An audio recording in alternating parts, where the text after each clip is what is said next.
petits loups, j'espère que vous allez bien. Je vous retrouve ce soir, on est le 6 octobre 2022. Je précise jamais l'année, mais on sait jamais. Et j'avais envie de vous faire un petit point sur mes lectures parce que il me semble que depuis le début de ce vlog, je ne vous ai toujours pas fait d'update lecture. Donc il faut absolument que je vous fasse ça parce qu'il y a plein de choses qui se sont passées récemment côté lecture. Désolée pour la luminosité, j'ai juste ma lampe qui est là et du coup qui me fait une tête bizarre. C'est pas grave, en plus on est le soir, je suis détente avec mon petit truc en pilou-pilou et mon pyjama, donc vraiment, ce soir c'est pas le style, ok? Et en premier, j'aimerais vous parler de ma lecture de L'âge du fond des vers de Claire Castillon, c'est publié chez Gallimard Jeunesse. Celui-ci, je l'ai terminé le dernier jour, donc le 30 septembre dernier. Sauf que, en fait, j'ai fait plein de trucs, le week-end d'après a été hyper chargé, donc j'ai jamais pu vous faire un petit avis.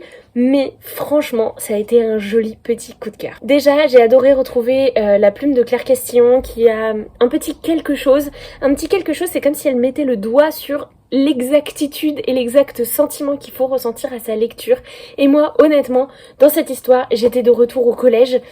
J'étais de retour dans, vous savez, cette dynamique de groupe qu'on comprend pas tout à fait parce qu'on vient juste de sortir de CM2. Et en même temps, il y en a qui les comprennent hyper bien sans qu'on sache trop pourquoi. Et on essaye de s'intégrer malgré tout et on essaye d'être gentil. On est parfois à la frontière du harcèlement, mais ce titre a quelque chose de ultra lumineux et qui faisait du bien en fait. On va suivre une héroïne dont les parents sont un peu vieux, enfin ils l'ont eu tard. Et donc du coup comparé aux parents de ses amis, forcément ils sont un peu vieux, ils sont un peu vieux jeu sur certaines choses. Mais en même temps sur d'autres ils sont beaucoup plus ouverts que d'autres parents modernes. Et c'est plein, il y a des petites pointes d'humour, des personnages que j'ai adorés, vraiment. C'était une super bonne lecture et je ne peux que vous le recommander. Honnêtement, ça a été une très belle surprise et je suis heureuse de voir que Claire Castillon, même après Proxima du Centaure ou encore Les Longueurs, elle est capable de me surprendre et en bien parce que Les Longueurs et Proxima du Centaure, c'est pas forcément des histoires hyper gaies et là elle montre qu'elle est capable de d'écrire quelque chose de lumineux qui fait du bien aux plus grands comme à mon avis aux plus jeunes et vraiment ça a été une merveilleuse lecture. Je vous en dis pas beaucoup plus parce que bon c'est un petit bouquin qui fait 164 pages donc du coup si je vous en dis trop sur l'intrigue vous risquez d'être spoilé très vite mais vraiment c'est un petit bonbon si vous allez pas bien, moi je vous le recommande. Encore une fois il y a un tout petit trigger warning sur le harcèlement mais on va jamais très loin, en fait, enfin vraiment, ça reste assez gentil. En tout cas, de mon point de vue, mais encore une fois, voilà, c'est de la sensibilité. Mais franchement, j'ai vraiment énormément aimé ce petit livre qui m'a vraiment replongé dans mes années 6e. Qui sont loin, hein, soyons clairs. J'étais pas en 6e hier. Autre lecture terminée aujourd'hui, cette fois-ci il s'agit de L'éveil des sorcières de Cordelia, c'est le tome 1, l'apprentissage de Nora et c'est publié chez Scrineo. Ici on retrouve Nora qui du jour au lendemain va se découvrir des pouvoirs de sorcière puisque alors qu'elle s'énervait contre un garçon qui la harcèle, elle a déclenché un tremblement de terre, rien de moins.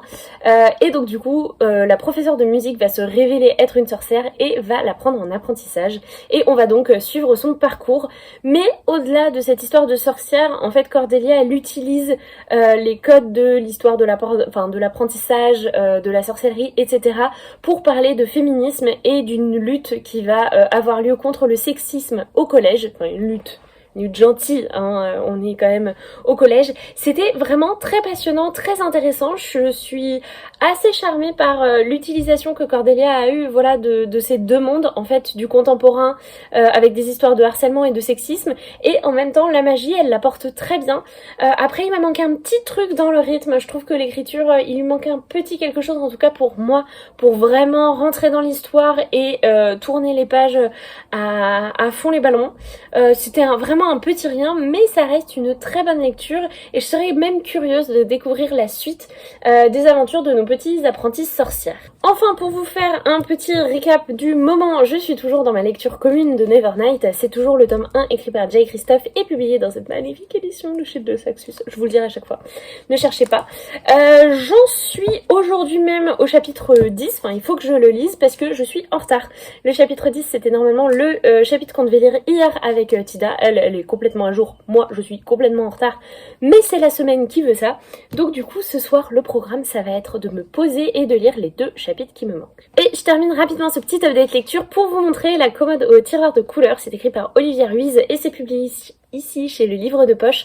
En fait, la commode au tiroir de couleur, c'est un petit livre que j'avais pris aujourd'hui dans le métro en me disant si j'ai terminé ça, j'ai pas envie de me prendre une pavasse dans mon sac, donc je voudrais prendre un petit livre si je l'ai terminé, j'ai pas envie de me retrouver sans rien, hein, vous-même vous savez.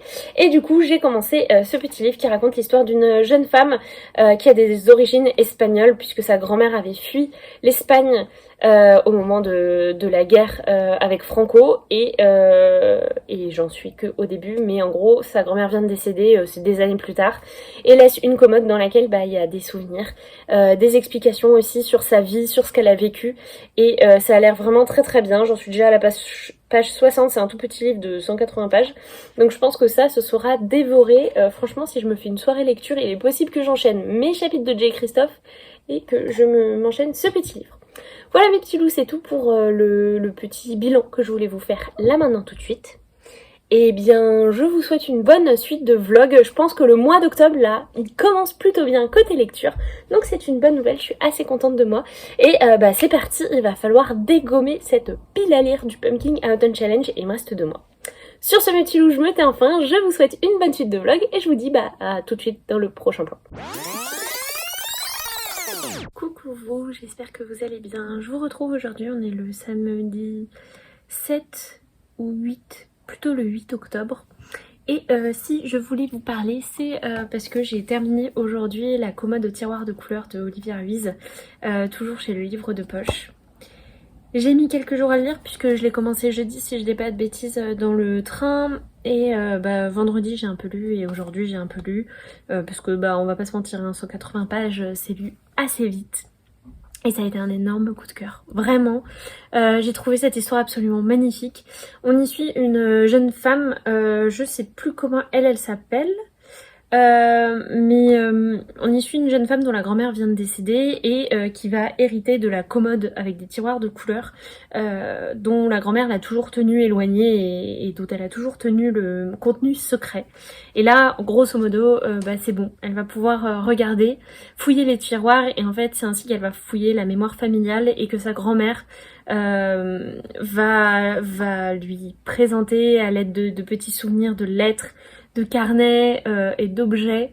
Elle va lui expliquer toute l'histoire de sa famille qui commence lorsque Rita, donc cette grand-mère qui vient de décéder, a dû quitter l'Espagne lors de la Révolution parce que ses parents étaient républicains et que malheureusement c'est Franco qui a gagné cette guerre. Et c'est un énorme coup de cœur, que voulez-vous, franchement je sais même pas par où commencer. J'ai trouvé l'écriture très fluide tout de suite, on est dedans, on rippe pas sur les mots, il y a une certaine musicalité aussi qui se retrouve dans les phrases, dans les tournures de phrases, dans les manières dont elles sont ponctuées que j'ai trouvé très jolies. Mais au-delà de ça, c'est une histoire de famille aussi riche, chaude et brillante que difficile. C'est pas des époques faciles, il y a de très très beaux moments, il y a des moments aussi beaucoup plus durs.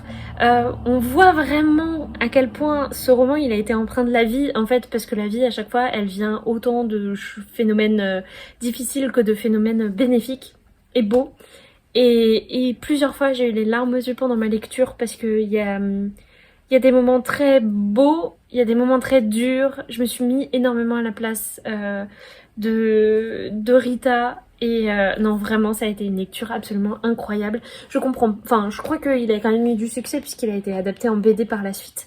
Mais on devrait vachement plus en parler. Olivia Ruiz, qui est une chanteuse à la base, elle démontre une capacité absolument dingue à écrire en fait. Enfin vraiment, je pense qu'elle a mis beaucoup dans ce petit roman. C'est beau, ça réchauffe le cœur, même si parfois ça le glace. Mais au final, le sentiment il est quand même là de joie un petit peu. Parce que il y a quand même la beauté des choses qui surpasse toujours le malheur et vraiment je ne peux que vous le recommander. Je sais pas en quelle langue le dire, comment vous le dire, mais vraiment lisez-le. C'est très très sans doute, enfin très certainement, pardon, je trouve plus mes mots, mais l'un des plus beaux coups de cœur que j'ai pu avoir depuis ce début d'année, donc voilà.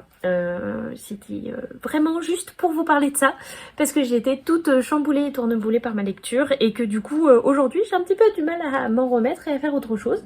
Heureusement, on est samedi, parce que vraiment, très très belle lecture. C'est difficile de savoir, enfin, je m'attendais pas à ce que 180 pages m'assomme à ce point-là, enfin me marque à ce point-là, mais c'était merveilleux. Voilà, c'était une autre lecture du Plim, n'importe quoi, du Pumpkin Autumn Challenge. Il me semble que c'est la 3e entamée, mais Nevernight, je l'ai pas fini puisqu'on est en lecture commune pendant un moment avec Tida sur celui-ci. Donc pour l'instant, le Pumpkin Autumn Challenge est largement à la hauteur puisque je fais de très très belles découvertes. Sur ce, mes petits loups, je vous laisse avec la suite de ce vlog et j'essaye de me remettre un petit peu de mes émotions.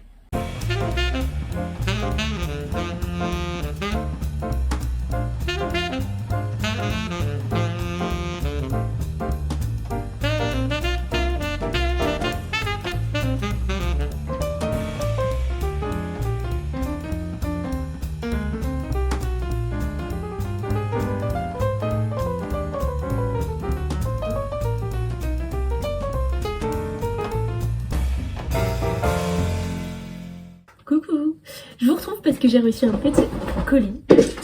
Et bon, je pète un câble parce que j'ai dû lui faire peur en commençant cette vidéo, que voulez-vous. Parce que j'ai reçu un petit colis que j'attendais avec grande impatience et qui vient de Caro from Woodland. Je ne sais pas si vous connaissez la boutique, au cas où je vous la mettrai dans la description, mais bon, je suis sûre que vous connaissez déjà. Parce que j'ai enfin craqué, enfin craqué.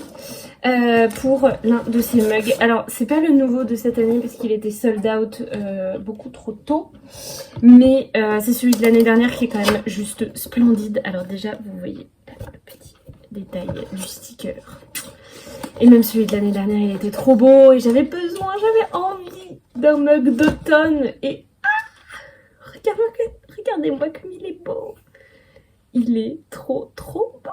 Oh, je suis fan. En plus, il y a pas très longtemps, je me suis acheté le sirop donc pour faire des pumpkin spice latte. Et ça va être le mug idéal pour tout ça. Franchement, il est trop beau. J'adore la forme et tout. J'avais pas encore de mug avec ce motif, donc carrément trop contente. Et je m'étais pris aussi un petit sticker. Non, c'est juste des petits cadeaux. C'est des petits cadeaux de Caro from Woodland, ce que je trouve très mignon. Donc dedans il y a un pumpkin chai avec un petit effet de feuille comme ça. C'est beaucoup trop mignon et regardez-moi ce détail, genre même ça c'est le petit truc pour tenir le thé à l'extérieur. C'est en forme de citrouille, c'est beaucoup trop mignon et là on a un petit sticker très chou avec plein de champignons et de citrouilles très automnales. Ah, je suis trop contente, voilà, je suis trop contente. Il n'y avait pas grand chose à dire sur ce petit morceau de vidéo, mais voyez-vous, ça aura illuminé mon lundi. Voilà.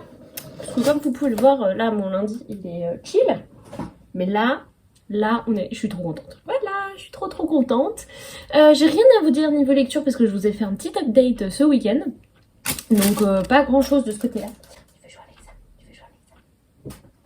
Non, il a eu peur de ça. C'est un papier et mon chat en a eu peur. C'est pas grave. Ouais, j'ai pas spécialement grand chose à vous dire.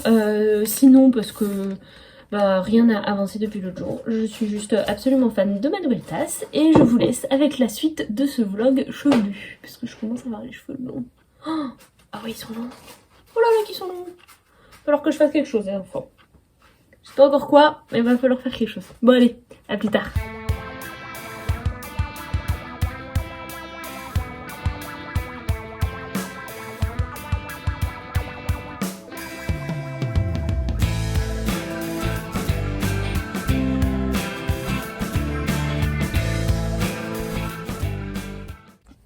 Coucou vous, j'espère que vous allez bien.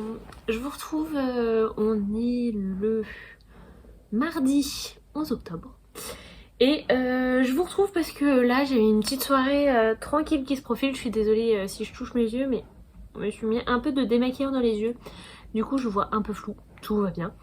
On est sur une tenue de qualité dans un cadre de qualité puisque la lumière est derrière moi. C'est nickel. Tout ça pour vous dire que je passe une petite soirée tranquille en solo et ce soir j'ai très envie de bouquiner. Je vais peut-être regarder une série, peut-être que je regarderai en mangeant, genre un épisode pendant mon repas.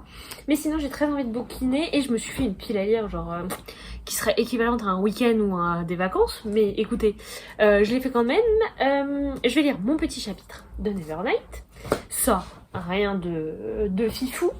Je pense lire, j'ai commencé toujours plus il n'y a pas très très longtemps, il y a 2 jours grosso modo, et pour l'instant j'aime bien la manière dont Léa Situation, puisque c'est son livre, s'adresse à nous, etc. et nous donne ses petits conseils. Pour l'instant ça me révolutionne pas la vie, mais je trouve ça intéressant, donc voilà, je pense le lire. J'ai commencé hier Nos Faces Cachées de Amy Harmon, c'est publié chez Robert Laffont dans la collection R. C'est une relique de ma palle, très clairement.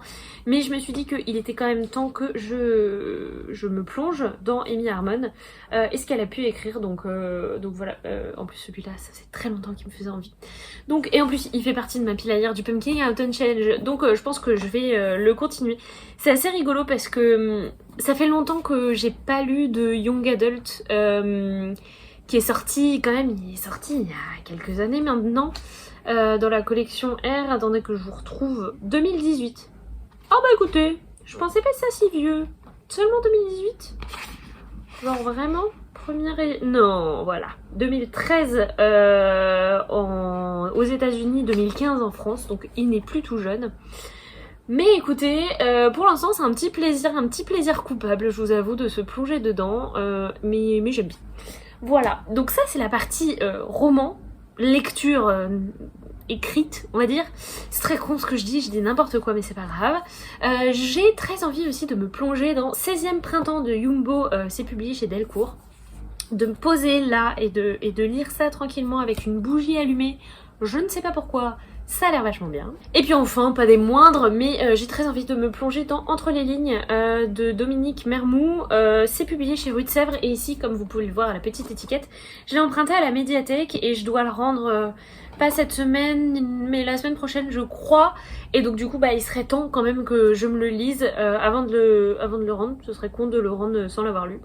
Donc du coup, voilà, ça fait une très jolie pile que je vais vous montrer là, parce que moi je ne sais jamais dire non. Et donc du coup, tout ça juste pour une petite soirée solo. Tout va bien. J'espère que vous ça va, que le vlog continue de vous plaire, et puis bah je vous filme tout ça, et puis youpla boum.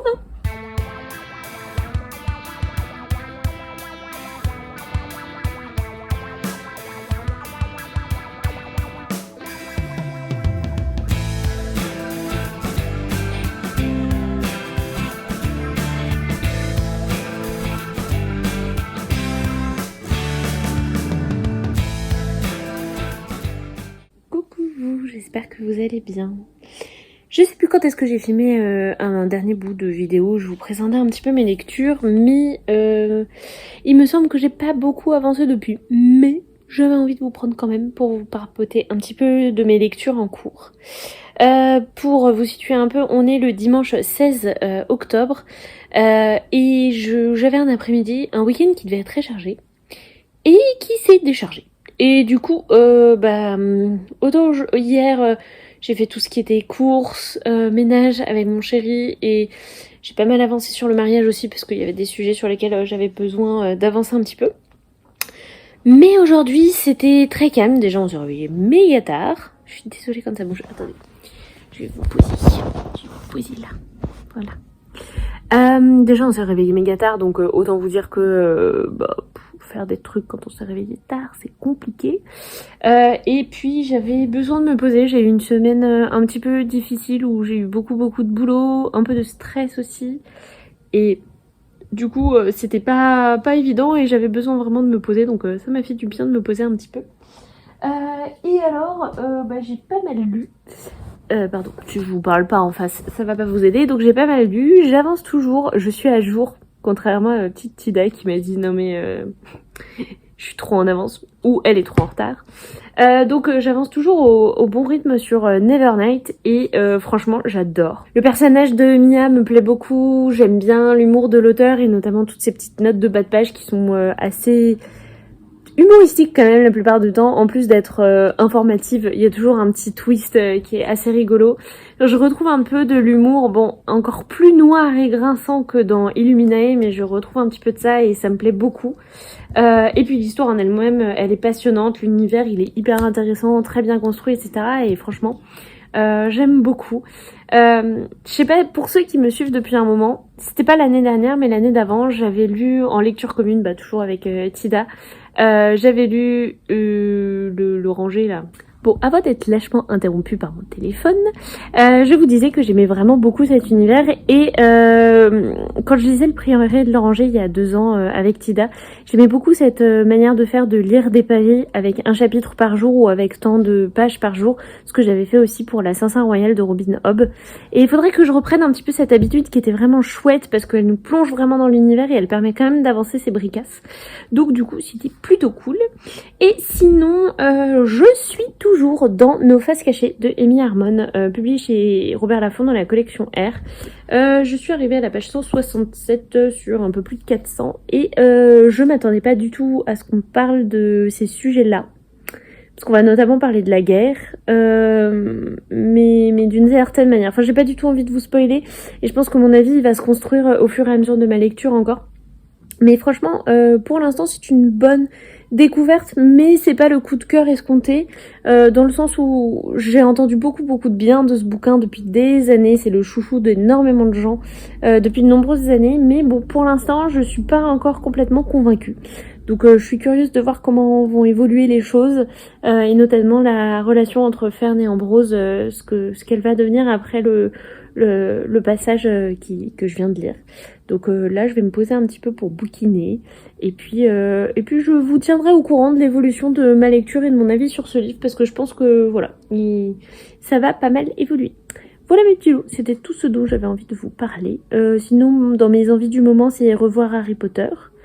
Je suis un peu... faut que je me pose un petit peu plus, faut que... Je suis un peu stressée par la vie en ce moment, mais comme beaucoup de gens, parce que la situation elle est pas évidente. Mais voilà, faut que je me pose un petit peu et que je rationalise un petit peu tout ça. Sur ce, bon voilà, je pense que j'ai assez papoté pour ce petit morceau de vlog. Je vous laisse avec la suite et puis bah, à plus tard.